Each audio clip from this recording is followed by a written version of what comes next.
I think we should be on Boise State alert again, as we so often are when we're Cowboys watching. Mike Fisher in Frisco on the Dallas Cowboys. Dallas needs help at wide receiver. They make no secret of that.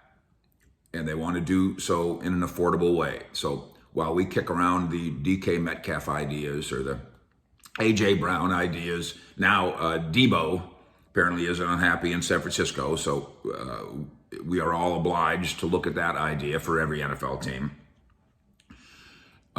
There are other ways to do this. There's talk here in Frisco about Pro Bowler CeeDee Lamb becoming a dominant force. That can work.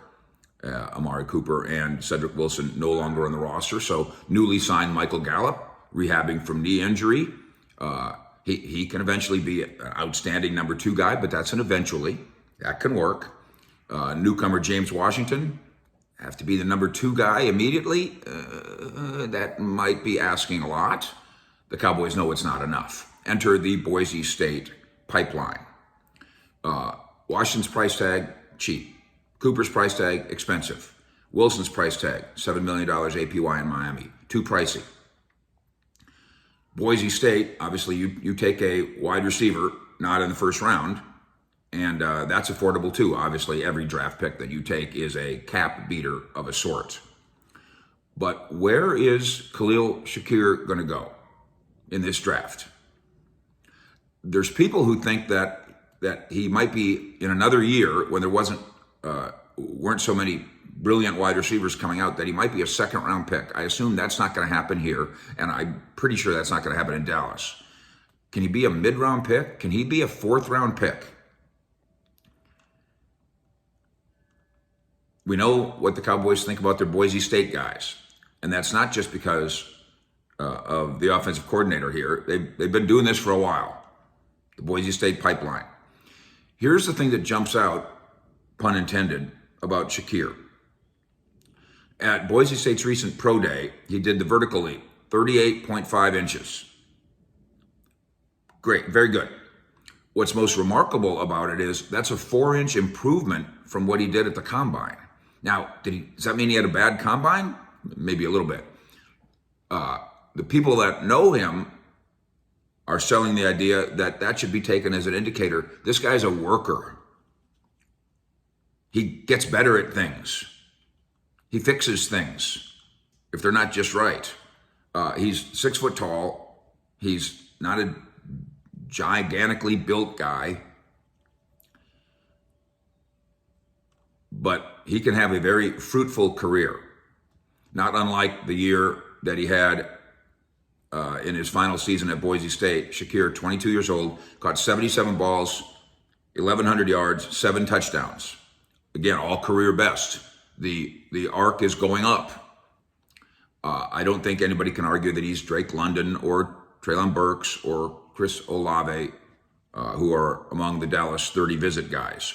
And all those 3 guys seem like first-round picks.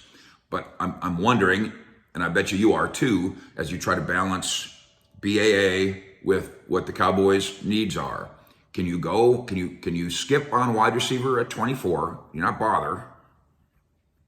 Offensive guard. Get to the second round, and conventional thinking says, okay, well, you got your offensive lineman in the first round. Now get your wide receiver in the second round. What if you skip on him there because there's a pass rusher or a tight end? What if you get to the third round and you still don't have to take a wide receiver because there's still guys, theoretically, of Shakir's ability still hanging there. And so in the third round, you don't take wide receiver either. And then you get to the 4th round and there's somebody like Shakir.